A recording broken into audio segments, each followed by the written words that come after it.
Well, welcome back, everyone, to the Connect Science webinar. I'm David Weinstock from the Dana Farber Cancer Institute, and I want to welcome everyone.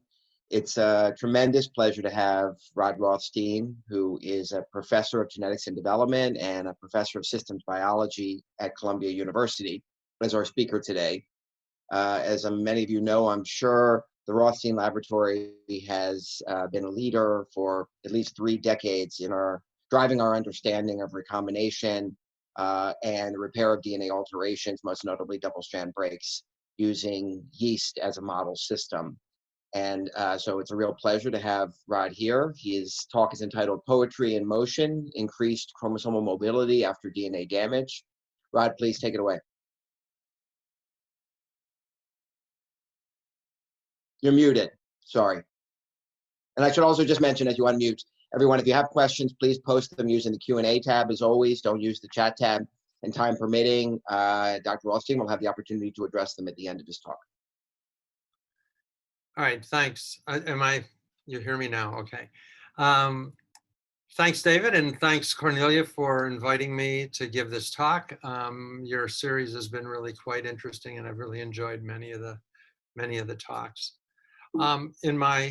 Let's see if I can make the next slide show up. Okay, so I'm showing you 2 yeast cells on the left and on the right, and I'll show you these cells in a little while, but the red and the yellow dots are indicating chromosomal loci of the same homologous chromosome. So there are 2 chromosomes. It's a diploid yeast cell, and you can see them moving. And in the absence of DNA damage, they kind of stay in their own little territories. But after DNA damage on the right, 200 gray means at least each chromosome has probably gotten at least 1 or 2 breaks.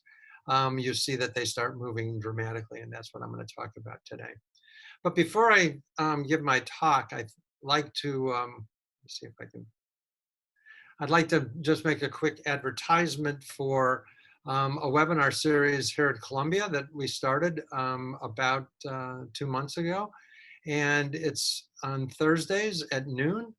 Every Thursday, and it's organized by Sean Jha and Jean Gauthier, and the website is there. You can just cancer.columbia.edu DNA-webinar, and lots of good speakers as well. And it's focusing on genome instability, and so I think a lot of the audience here might be interested. Okay, so before I start, I just want to do conflict of interest disclosures. My lab is funded by GMS. It's not funded by the NCI. But we think about cancer anyway. We also get money from Selectus, a biotech company, and I also have to mention that I'm a Yankees fan, and also a Cubs and a White Sox fan too. Okay, so I'm going to start by just showing a slide that I've adapted from a publication by Andre Nussenzweig, who extracted this information from Tom Lindahl's lab. And it's really, most of you know this, DNA lesions occur all the time in all cells. And I'm not going to go through this slide in any detail, but the last lesion on the right is double-strand breaks. And as David said, I've been thinking about double-strand breaks for many decades now. And we're interested in how cells repair double-strand breaks. And one of the reasons we think about this, and we think about double-strand breaks and recombination, is because of loss of heterozygosity that can occur when recombination takes place. And again, I'm not going to go through all the details, but as you can see, you can have mitotic crossing over, gene conversion, or deletions of a wild-type copy of a gene when the wild type gene is lost, and if the cell happens to be heterozygous, in other words, if the mutant copy is left, then you end up with what we call loss of heterozygosity. The recessive gene is, quote, seen, and the cell that cell can go on to tumorigenesis. And the next slide, it's actually not a completely up-to-date slide. It's a slide that I've had around for quite a long time, but it indicates a couple of important things. If you look at the bottom, all the syndromes that are listed are syndromes that cause increased cancer in people. And the mutations are in genes that are involved in DNA transactions. And all of those genes were identified first in bacteria and later in yeast as genes that give rise to increased recombination. So these are hyperrec mutations in bacteria and in yeast, and then they end up being hyperrec mutations in humans as well. So we have been interested in understanding recombination and the genes that are involved in regulating this process for many, many years. So I'm going to briefly summarize some work that was published a while back, but it's just to give you an idea of our approach and what we did. And this is work that was started when Michael Lisby was a postdoc in my lab. And what Michael did is he tagged individual chromosomes. So you can see here on the bottom, chromosome 5 in yeast, and I'm going to talk quite a bit about chromosome 5. And what we did is we put a multiple tandem array of the TET operator and tagged the TET repressor with RFP so that we could see that. This was Andy Straight and Andy Belmont's idea, and it worked really great for us. And adjacent to it, we put an ISCE1 cut site. So this is an enzyme that Bernard Jejan's lab showed you could express in the yeast nucleus and make a site-specific double-strand break. And so we put an ISCE1 cut site next to this TET multiple tandem array, so we could site-specifically induce a double-strand break at that site. At the same time in the cell, we tagged the yeast RAD52 protein. I'll show you more about that in a minute. This is the protein that actually recruits the RAD51 recombinase. And we also tagged the MRE11 subunit of the MRX complex. And MRE11 is part of the MRX complex. In mammalian cells, it's called MRN. And this complex is one of the first things that sees a double-strand break inside the cell. So we have a yellow MRX complex, basically, and a blue RAD52 complex. And so if we induce a double-strand break, in this movie, 0 means that it's after induction of the double-strand break. And what you see is that the red site and the yellow site are co-localized because the break has occurred and the MRE11 protein or the MRX complex is there. But RAD52 hasn't shown up yet because the MRX complex has to do its job before RAD52 can show up. And so I'm going to play the movie now and you'll watch what happens. And what you'll see is all of a sudden the MRX complex goes away and the RAD52 protein takes its place. And again, it's all co-localized to this double-strand break. So this was actually an important experiment because it showed that when you make a site-specific double-strand break, these proteins are actually going to those sites. And what Michael did was a couple of graduate students in the lab, Beck Burgess and Jackie Barlow, is showed that in fact there's basically a choreography to this whole process. And so when a double-strand break occurs, the first thing that happens is the cell makes a decision about whether it wants to do non-homologous end joining or not, because the MRX complex loads on. And if the cell is going to do non-homologous end joining, it happens right at that point. But once the decision is made to do homologous recombination, then the SAE2 protein and also nucleases like XO1 and DNA2 are recruited, and single-stranded DNA is formed, and it's coated with RPA, the single-strand DNA binding protein, which actually recruits the checkpoint proteins. And that basically stops cell division until the DNA repair takes place. And then RAD52's job is to come along and remove the RPA and recruit RAD51, the recombinase, so that this recombination event can take place. And so I'm going to tell you about work that we've done in the last few years, asking about what happens in diploid cells when you make a double-strand break. And this is work that was started when Judith Mine was a postdoc in the lab. And what Judith did was she took that same chromosome that I just told you about, and she mated it to a cell where we had a chromosome 5 in the cell of opposite mating type that actually had a lac operator multiple tandem array, absolutely at the same site where this chromosome has the TET operator. So we basically have these two homologous chromosomes tagged at exactly the same place. And so what we're going to ask is what happens when we make a double-strand break and what happens when recombination takes place between these two chromosomes. And just to remind you, we're inducing double-strand breaks asynchronously, but we're looking basically only in S-phase cells. So if the cell has already replicated its DNA, then if we make a break and it happens only on one of the two chromatids, then the break is going to get repaired off of the other, and we're not going to see any interesting event. But if we make a break that actually needs to find the homologue to pair and recombine, then we're going to be able to look at those events. And those are the events that we're going to be looking at. The events where a break occurs on the red chromosome and it goes to the yellow chromosome to be repaired. So I'm just going to give you a little brief outline of what's called mean squared displacement or mean squared change in distance. It's the measuring the way particles move with respect to one another. And we were taught about this from John Sadat, whose lab first looked at the way chromosomes moved inside of yeast cells over 20 years ago.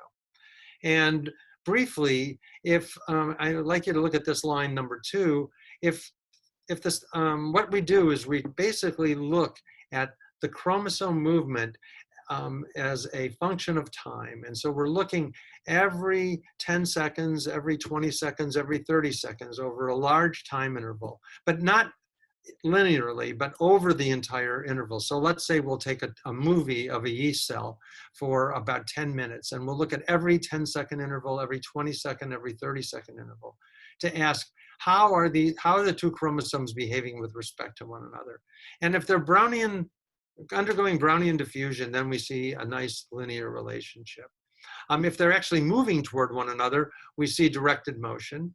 But if they're confined, if they're moving around, but they're kind of limited in space, then what we see is we see a plateau. And that plateau actually tells us about the confinement. So if they're confined a lot, we see a very low plateau. And if they're confined less, we see a little bit larger, a little higher.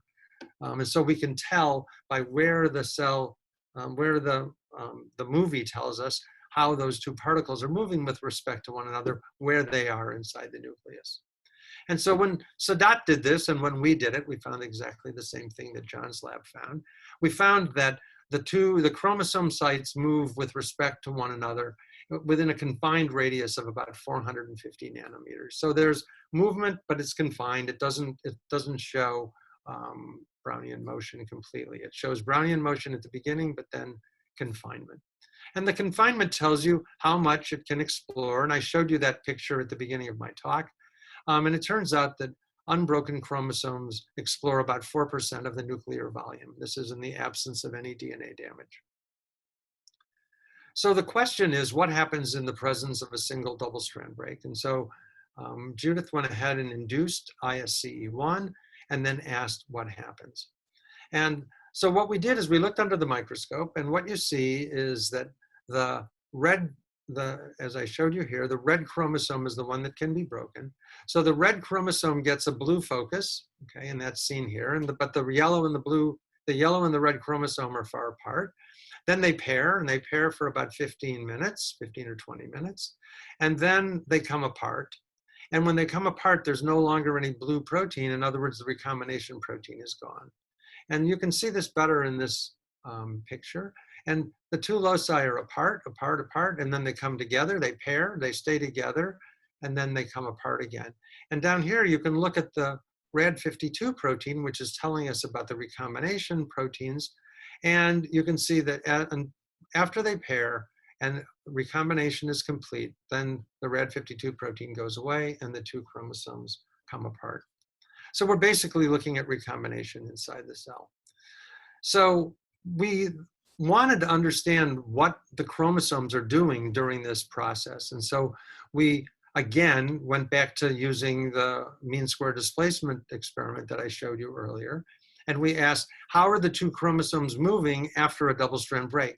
But since we now have broken one of the chromosomes, the two chromosomes are not identical, we actually need a third object in the nucleus to compare their motion with, and we use the spindle pole body, or the yeast centriole. This is the what's pulling the chromosomes apart. And so it actually ends up being a little bar on the nuclear membrane, so we can use that. And now we can measure the distance between the yellow chromosome and the spindle pole body, or the spindle pole body and the broken red chromosome and ask how do they behave.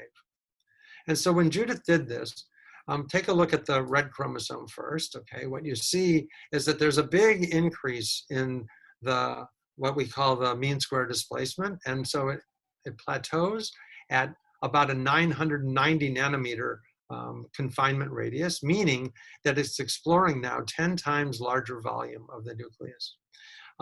Here, black is what I showed you before. This was the uncut chromosomes.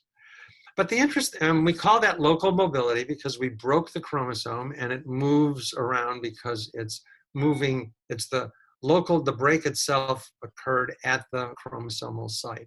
But interestingly, we also found that the homologous chromosome, and this is true not just of the homologous chromosome, but of all the rest of the chromosomes. Once there's been DNA damage in a cell, all the chromosomes start to move around. And we call that global mobility. So what you can see is and I'll show you a picture of that in a moment, but the homologous chromosome starts to move as well. And we call that global mobility because the break can be anywhere in the nucleus and it starts moving, those chromosomes start to move around as well. Okay, and so here's again, this was the uncut chromosome as I showed you before. They don't explore very much of the territory. But if we make a lot of breaks, in other words, each one of these chromosomes is getting a break, you're basically seeing local mobility, lots of chromosome movement. Okay, so we weren't the first ones to find this. Susan Gasser's lab also found this in haploid yeast cells as well, and showed that some of it is dependent on checkpoints and dependent on the recombination proteins as well. And we explored that a little bit more. And we showed that in fact, RAD51, that recombinase, is really important for that increase in local mobility after a DNA double-strand break. So if we break the chromosomes and there's no RAD51 protein around, we don't see any increased mobility at all. And interestingly, when Michael Smith started to study this in my lab, Michael found that the same thing is true for global mobility. If he removes the RAD51 protein from the cell, even that general mobility that the cells were undergoing after a break was stopped. So in the absence of RAD51. Michael went on to explore this a bit further and actually showed that RAD52 protein, and remember I told you RAD52 is important for recruiting the recombinase. So in the absence of RAD52, you don't recruit the recombinase. And so, of course, again, local mobility global mobility does not occur. We don't see a general increase in chromosome movement.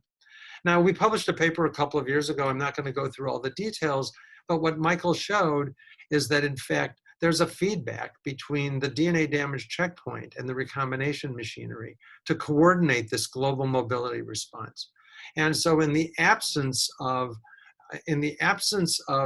the recombination machinery, the checkpoint is not dealt with properly. And so the cell doesn't activate this recombination movement at all.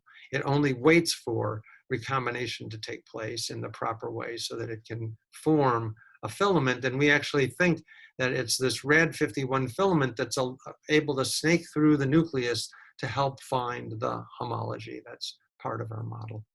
Now, why could this be? And I like to show this slide. This is, I call this the parking spot problem.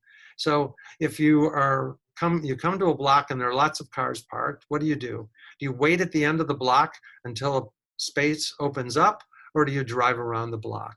And it turns out that it's actually better to drive around the block. And I think that that's what global mobility is doing. It's increasing the probability that the chromosomes are going to come in contact so that the recombination can take place. Now, what is all of this? And this little picture is from a review that Michael and I wrote a couple of years ago. And the little green business around this chromosome is that global mobility that I was telling you about, a little bit of movement. And this red is the broken chromosome. So that's the larger movement, the bigger exploration. And so several labs have been looking at what happens when these events take place. And in the de Rocher and the Bloom lab, they've shown that changes occur with nuclear attachment to the centromere. And in the Gasser and Farber lab, they've shown that chromatin remodeling is important. And so there might be a general loosening up of chromatin that's making the global mobility take place. And we also know that the checkpoint machinery and the recombination machinery are extremely important for this process, because if you knock out either one of them, you don't see any of it at all. Okay, so the conclusions from this part of my talk is that by targeting DNA damage in S phase, we see increased chromosome mobility. And it's at the break, we call it local mobility. And even the unbroken chromosomes also increase their mobility, and we call that global mobility. And both of them are controlled by checkpoint and recombination proteins. And we think it's the interplay between the checkpoint and recombination that restricts activation of mobility until the recombination proteins are assembled properly at the damage site. Okay, but there's a little bit of a problem. Some folks don't believe that mobility is necessary for recombination. And I should point out that most of those people work in haploid yeast. And as I told you, as I showed you, the kind of experiments that Judith was doing was done in diploids. And so we wanted to look a little bit more carefully at this process. And Judith Mine originally noticed that SEA2 mutant cells had a defect in mobility, but it wasn't that they never showed chromosome mobility, they showed delayed chromosome mobility. So Frau and Joseph, a graduate student in the lab, started to look at the MRX complex, and specifically he made mutants of MRE11, and he asked what happens if I delay the recruitment of the resection machinery, et cetera, to the ends of a double-strand break. And so what Fraulein found is shown here. So if you look at 0 time before induction, again, no mobility. 3 hours post-induction, the wild-type cells show an increase in mobility, but the MRE11, just like SEA2, showed no increase in mobility at 3 hours. But if we waited another hour, then all of a sudden the MRE11 mutant cells also showed an increase in mobility. So the question was, what's happening? What does this delay really due to? Is it due to resection, as I mentioned? And I'll show you some more data about that in a minute. So the ends need to be processed. The MRX complex normal job is to come there and help this resection process start. Then RPA gets bound to DNA. So Fraulein looked and asked what happens in both wild-type cells and MRE11 delta cells after a double-strand break. And what he found is in wild-type cells, the RPA protein is recruited to the end of the chromosome. And in MRE11, it's also recruited, but you can see that it's delayed. Okay, again, partly because of the delay in resection. So he then looked at the next step. The next step is after RPA is recruited, then RAD52 comes along, removes RPA, and then recruits RAD51, the recombinase. So he then again went ahead and looked at RAD51 recruitment, and again in wild-type cells, RAD51 is recruited, and it's also recruited in MRE11 mutant cells, but it's delayed, again, because of this delay, probably in resection. So the next step after the recombinase is set up is actually pairing. And so Fraulein looked next at what happens in wild-type cells, and what you can see is after induction, the cells pair, so the red and the yellow chromosomes come together, and then as recombination is successful, we see fewer and fewer of cells with paired homologs because they've undergone the recombination event. Now, all of this is dependent on RAD51, because if we remove RAD51, we see no pairing at all. So the 2 chromosomes don't get together. And when Fraulein looks at MRE11 cells, again, he sees pairing, but again, it's delayed with respect to wild-type cells.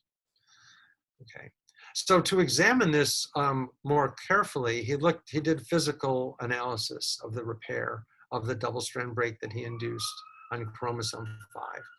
And so here's the site, here's the ISC1 cut site, and it's next to the red multiple tandem array, and that red multiple tandem array happens to have a restriction enzyme site right upstream of it.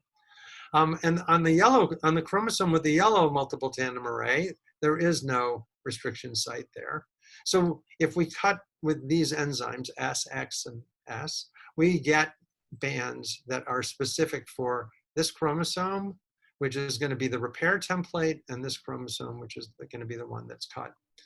And so what Fraulein does is he cuts with ISCE1, he cuts with all of these restriction enzymes, and he can see the ISCE1 digested band. But if this double-strand break gets repaired off of this chromosome, which has no ISCE1 band, then it creates an 8 kilobase band, which is indicative of a gene conversion event. Okay, and the other nice thing is we can also cut the DNA in vitro with ISCE1, so we can ask when do ISCE1 resistant bands show up? And that's the experiment that Fraulein did. And that's what I'm going to show you in this gel. So in wild type cells, at 0 time, you see no cut bands, of course. And after induction, you see the cut band. It stays there for a while and then starts to go away. And the reason it's going away is that it's becoming full length, because here's the ISCE1 enzyme added, and here's the ISCE1 resistant DNA that's coming up during this time course. And so you can see that in the wild type cells, most of the chromosomes are getting repaired off of the uncut donor sequence. So then he looks in MRE11 mutant cells, and again sees cut chromosomes, but the cut chromosome stays there longer, and also the recombined chromosome shows up later. And all of this is shown visually in the next picture. And so what he did is he looked at percent cutting. And so in wild type cells, it goes up and then starts to come down as repair takes place. In MRE11 mutant cells, it actually goes up more because repair is delayed. So it looks like he's seeing more cutting, but he's not seeing more. He's seeing basically the same amount of cutting. It's just lasting longer. And then it starts to come down. And again, if we look at the gene conversion event, in other words, the guys that become resistant to ISCE1 cutting in vitro, wild type shows up first and MRE11 is later. It's all showing a delay. So this suggested that it was all about end resection. Oh, I wanted to tell you one other thing first, and that is that, of course, the gene conversion events that I just showed you are completely dependent upon RAD51. They don't occur at all in the absence of RAD51. And in addition, they're not due to non-homologous end joining, because if we remove the YQ70 subunit, which is essential for non-homologous end joining, the gene conversion band comes up perfectly normally. So the next experiment was to ask about DNA end resection. And Christian Zerhut and John Diffley a few years ago, and then modified very nicely by Lorraine Symington's lab, showed that you could basically do a qPCR experiment to look for resection.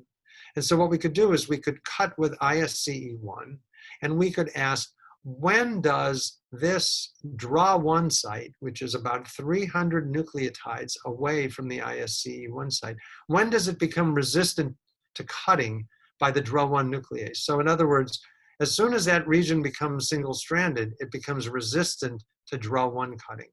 And then we have another site about 4 kb away, and we can ask, when do those two sites become resistant to DRAW1 cutting? In other words, when does resection go past that site so it's disturbed? And we can measure all of this using quantitative PCR.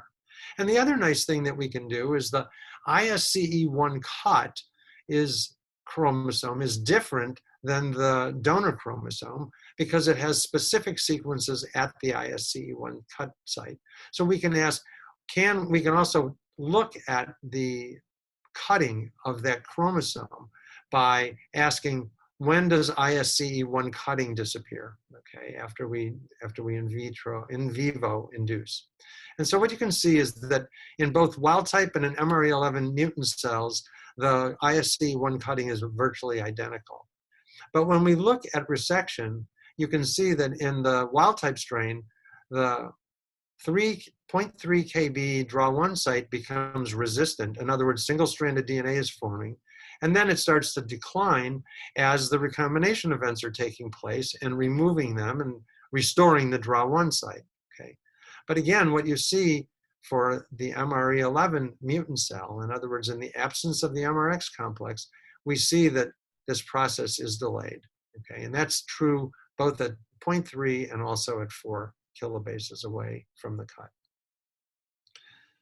So we knew that resection was important in some way. And so the question is, could we now bring back all of this, all of the process? In other words, could we make chromosome mobility occur at the normal time, and at the same time bring back recombination and gene conversion and pairing, et cetera? And so that's what Fraulein did next. He said, if I overexpress a mutant, it's not a mutant, a protein that's involved in the resection process, I should be able to suppress this delay. And so the first protein actually that he looked at was XO1, shown here in brown. And we knew from work in haploid cells that if you overexpress XO1, it completely suppresses the X-ray sensitivity of MRE11 mutant cells. Okay, so Fraulein went ahead and did that, and it did exactly as advertised, even in diploid cells. It suppressed radiation sensitivity, but you can see that it did not suppress gene conversion at all. So this is the MRE11 mutant cell, is shown in green here, and the brown is showing what happens when we overexpress XO1. We see no change at all in the amount of gene conversion. So the timing is the same. So the difference between making a site-specific double-strand break, which is what we're asking for repair here, and gamma irradiation is making dirty ends. And so we think that XO1 is acting differently at this end. And we know that XO1 actually is prevented from binding to the ends of DNA that are protected.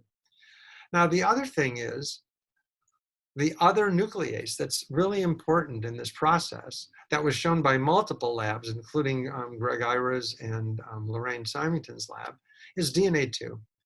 And the DNA2 protein was overexpressed. So Fraulein overexpressed the DNA2 protein, and now what you can see is he gets a partial restoration of gene conversion. Here's what a wild type does. And you can see that overexpression of DNA2 restores gene conversion almost partway. I mean, more than partway. So remember, it's all about timing. And if we wait long enough, this guy goes up far enough. So he then said, all right, if cells are undergoing recombination, then maybe RAD51 is now showing up at the cut site. And that's exactly what he found. He took a look at what happens after a double-strand break in the MRE11 mutant. Again, it was delayed, as I showed you before. And now if he looks in the cells that are overexpressing DNA2, he sees that that delay is suppressed.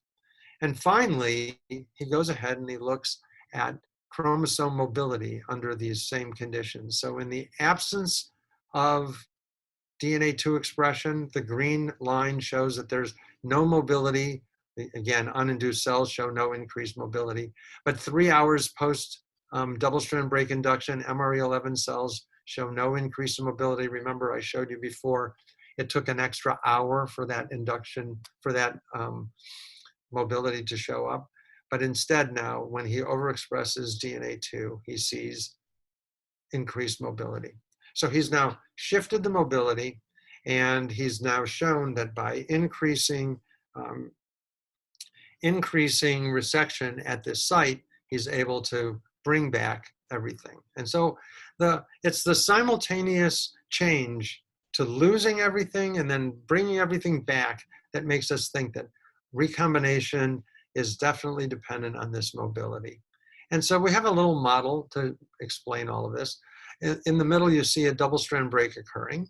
And here's what happens in wild-type cells. Normally, the MRX complex binds to the end, and then we get MRX-dependent recruitment of DNA2, and DNA2 starts to help do the resection. So the MRX complex and SAY2 make the initial break, but you need, in order for larger resection tracts to form, you need DNA2 and a little bit of XO1, but XO1 is not part of this specific process. And the reason is that as I said, in the absence of MRE11, XO1 doesn't have access to this region at all. And so everything is delayed in the absence of MRE11 or the MRX complex. And that's what this red dotted line shows. Delay, delay, delay. Finally, DNA2 gets to the end. In other words, again, by diffusion. And then the whole process takes place. So everything takes place once the resection has taken place. Now, what happens when we overexpress DNA2? So in the same cells, no MRE11. So what we've done now is we've speeded up the process of DNA2 finally getting recruited to the end. And so that makes the entire process take place earlier. And now chromosome mobility and DNA repair are all restored. Okay, so we think we're convinced that increased chromosome mobility is important for facilitating the pairing of homologous chromosomes. We showed you that a mutant that delays mobility also delays pairing. And then if we suppress that delay, we also restore all of the processes that take place. So to us, that says all of these things are connected. So in the last few minutes, I'm going to tell you a short story that's a work in progress. And that's what happens to the other end during homologous recombination. So far I've shown you experiments where we've made a break, the red end and the yellow end, we're asking how they behave, but I'm not telling you anything about what's happening to this left end here. And that's important. Here's a little illustration of why that's important. So we know that when double-strand breaks occur, the ends get processed. And what happens is probably there's a two-step invasion, but we don't know this yet. And this is something that we're extremely interested in. How do the ends invade the homologous sequence? How do the blue chromosomes find the red chromosome to repair? And here's three processes that can take place. And one is only one of the two ends finds the red chromosome, and then that starts what we call break-induced replication. Or alternatively, one end goes in, gets repaired, and then gets shuttled out, and then finds the other broken end to anneal to, and there's no crossover. This is called synthesis-dependent strand annealing. And finally, we could have double-strand break repair. The second, people like to think about this as second end capture. The second end gets captured. But it talks about things happening sequentially. And again, we don't know very much about this process. So when Sojung Lee started in the lab, she wanted to set up a system so that she could look at both sides of a double-strand break and ask what happens when they pair. And so right before the pandemic started, Sojung was able to create the following strain. And that's a strain that has the TET operator on right where I've shown you all along. But now on the about 4 kb on the other side, we've moved the LAC operator so that it marks the left arm of this double-strand break. And now on the homolog, she's put the PAR S sequence, and this is a nice system that Karen Bystricki's lab developed that allows us, and she's tagged the PAR genes with a different color red, and so we can basically see all 3 of these colors along with red 52. We need to have the recombination marker here, and so we can basically look at what happens after we make a double-strand break. How do all of these chromosomes pair? And so that's the dream. And again, Sojung is in the process of doing those experiments. But in the meantime, she was interested. She had this strain, and she wanted to ask questions about the way these two ends behave. And we knew from work that we had done in the lab when Michael Lispy was in the lab that after you make a double-strand break, these ends are tethered. And Sojung was working with Julie O in Lorraine Symington's lab and started to study this process in that lab. And so we knew from the work that Michael did in the lab that 85% of the time when the recombination protein is at the double-strand break, so that's the blue protein is at the double-strand break, the yellow and the red chromosomes are right on top of one another. In other words, they remain tethered, okay? And this is again in wild-type cells.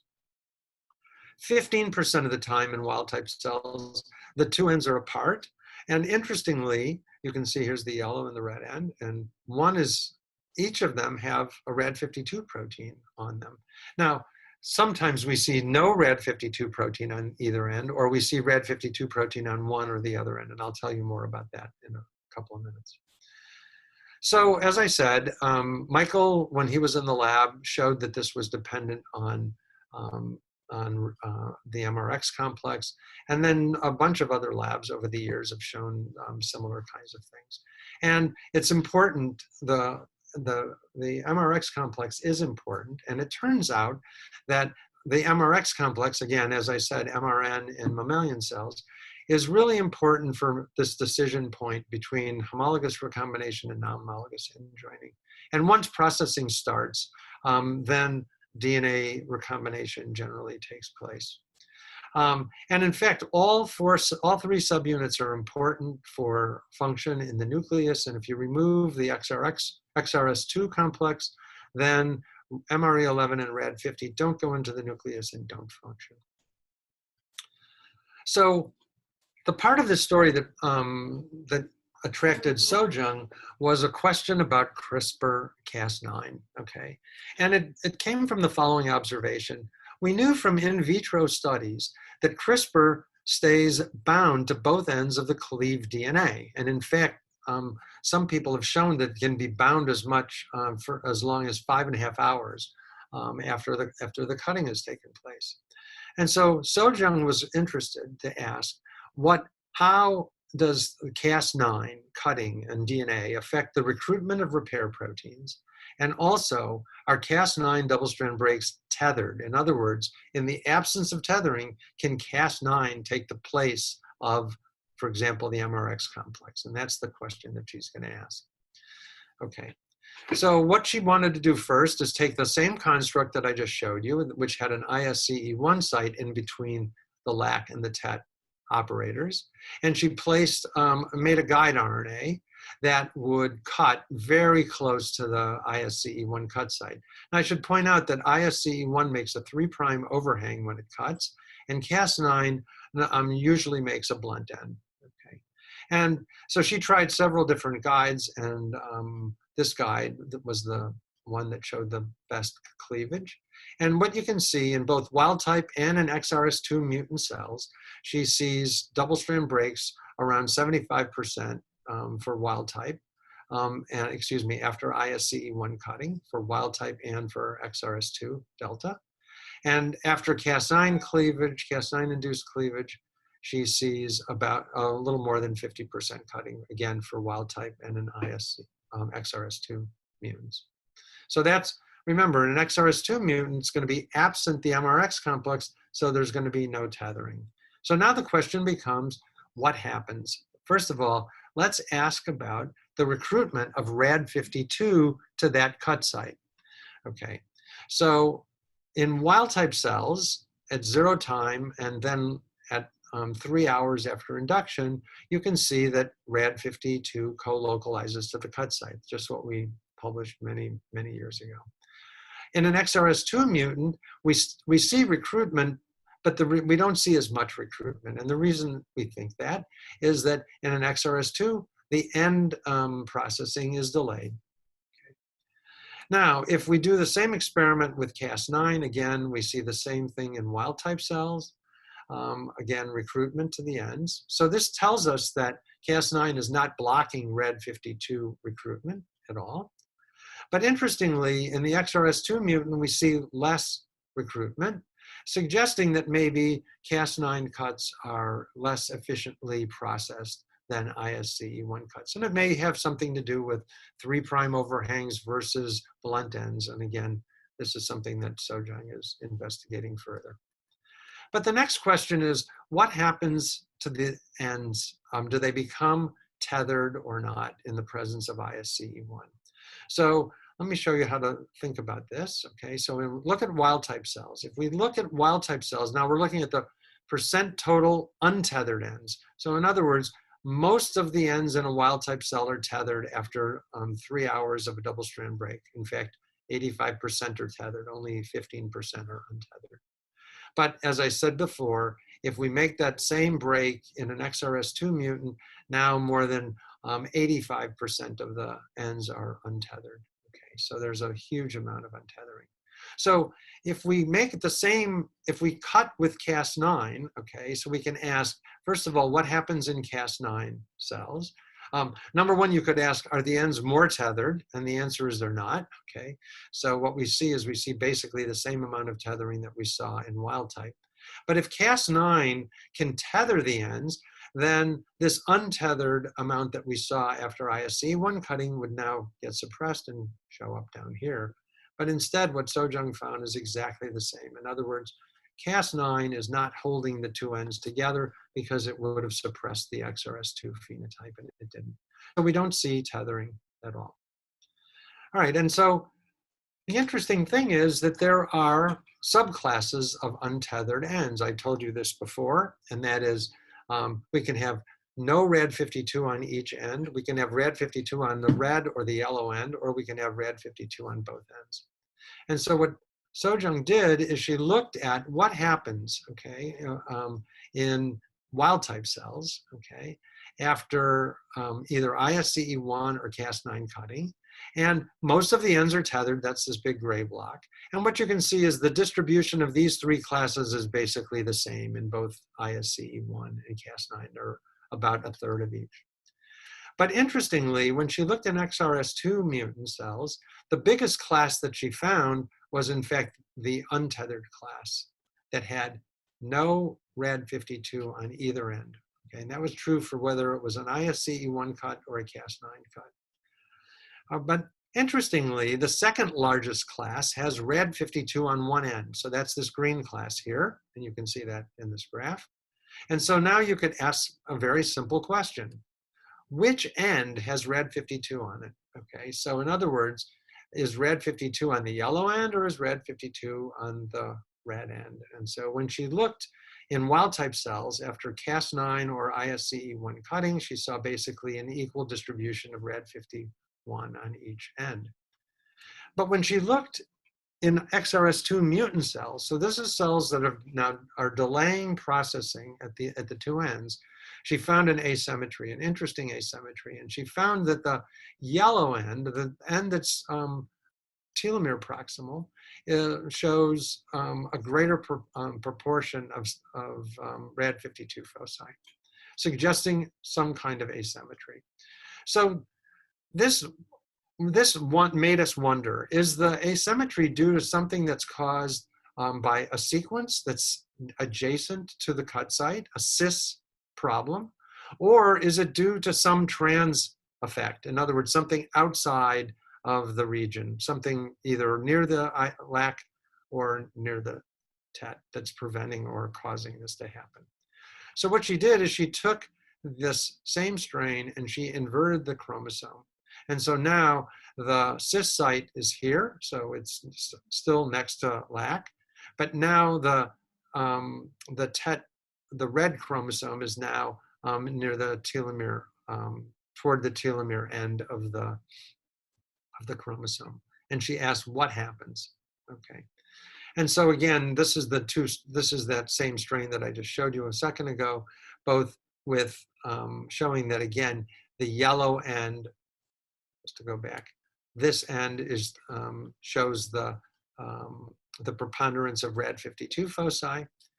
And so now, if it's a cis effect, then we should see exactly the same thing after the inversion. We should see mostly yellow, okay? But if it's due to some trans effect, then we should see more red, and that's in fact indeed what she found.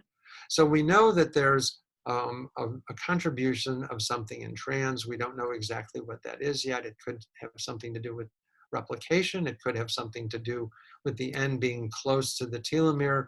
There are situations in yeast where the two ends of a break show asymmetry. In fact, the Gasser lab recently showed that the MRX complex is recruited asymmetrically. But remember, this is a situation where there's no MRX complex at all. And so we don't know exactly yet what's happening. But the conclusion of this final part is that end tethering requires the MRX complex. Cas9 doesn't block access of the ends to the repair proteins, but it doesn't substitute for the end tethering defect in MRX deficient cells.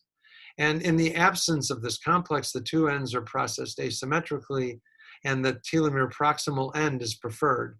And that's the trans effect. And again, we don't know that it's specifically telomere proximal. We have some ideas about that.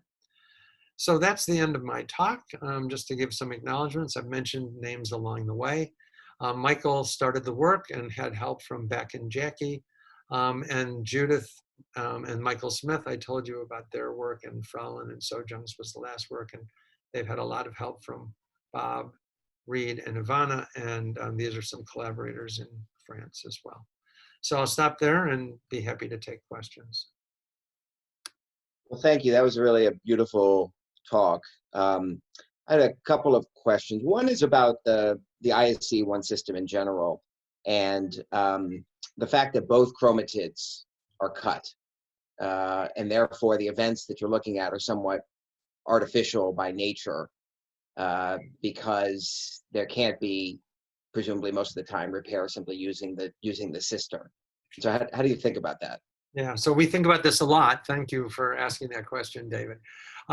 So in fact, the ISC cutting is efficient, but it's not so efficient that absolutely every event that we're looking at is both sisters being cut. And we're in the process of doing some experiments where we can actually drive a nick into a double-strand break and ask what happens under those conditions. So hopefully we'll get some information about that. But it's an important point, and that's really one of the reasons why we want to look carefully at what happens to all of the ends during this process. So that'll really tell us how the chromosomes are behaving. So great question. Yeah, I wonder, because presumably during S phase, there are double-strand breaks occurring through replication, one-ended and two-ended, and so you don't see global mobility in cells in the absence of inducing the damage. And so do you think that it's in fact, the bar is that you really require cleavage of both chromatids to induce that global mobility? Oh, I see what you're saying. So actually, no, that's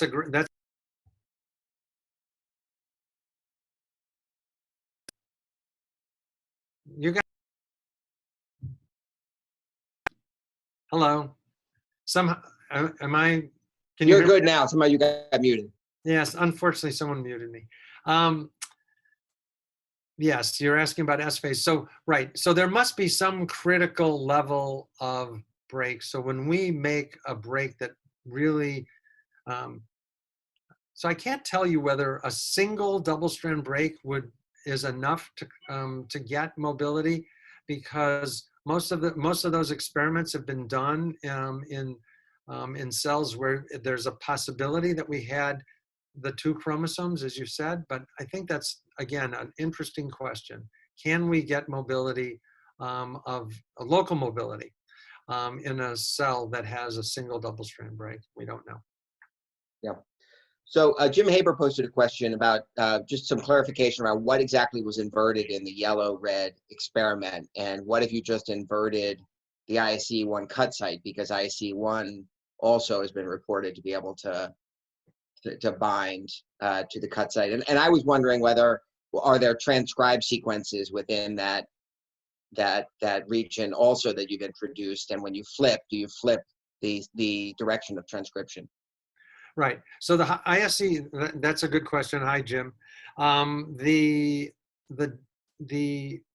ISC1 site is adjacent to the URA3 gene, and it's in a region that's not transcribed, actually.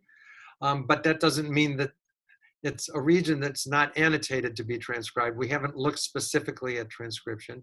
And we've inverted the entire, so we inverted about 10 kilobases of DNA because we needed the red and the yellow tags to be inverted in order to be able to look, okay?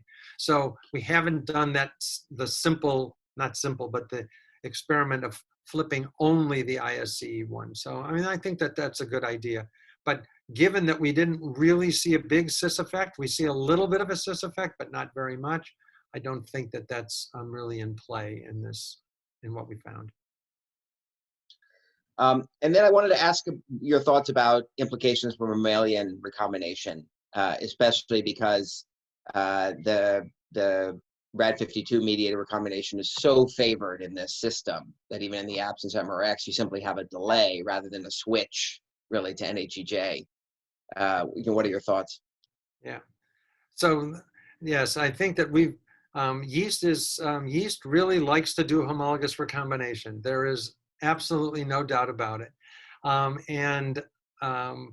think that it's going to be, I would love to be able to look at some of these questions specifically in mammalian cells that are undergoing DNA replication specifically, or in cells that are just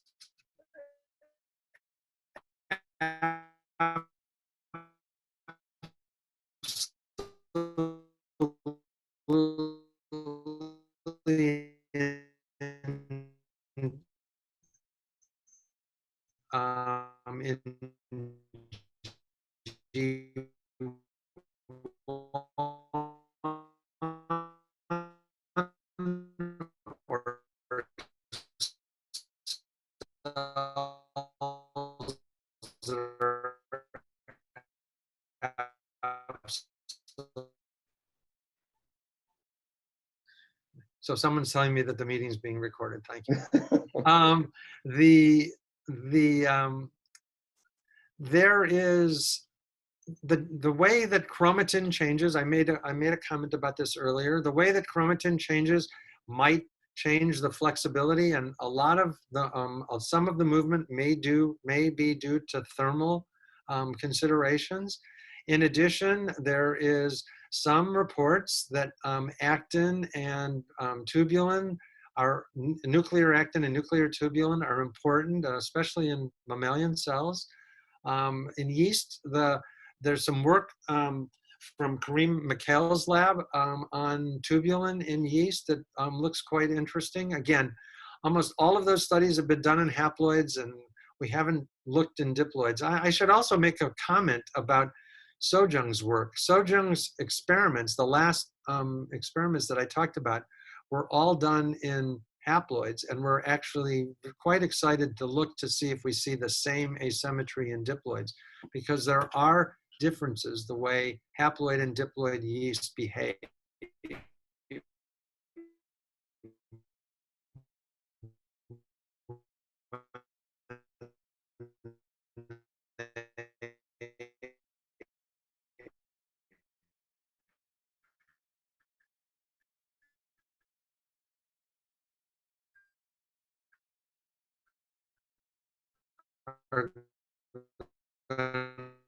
Undergo About do they make sense? Do they That's a big question. Type cells that have the untethered ends are very few and far between.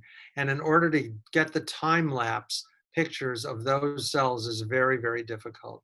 So I'd be delighted if someone's interested in that experiment, someone who's very patient, to come and do it. We're very interested in that question. All right, well, thank you so much. We're right at the hour. That was just a spectacular lecture and great questions. I really want to, express my gratitude for your time and invite everyone back on Thursday for our next Connect Science lecture. Until then, everyone be well. Rod, thanks again. All right, thanks so much, David. Bye-bye.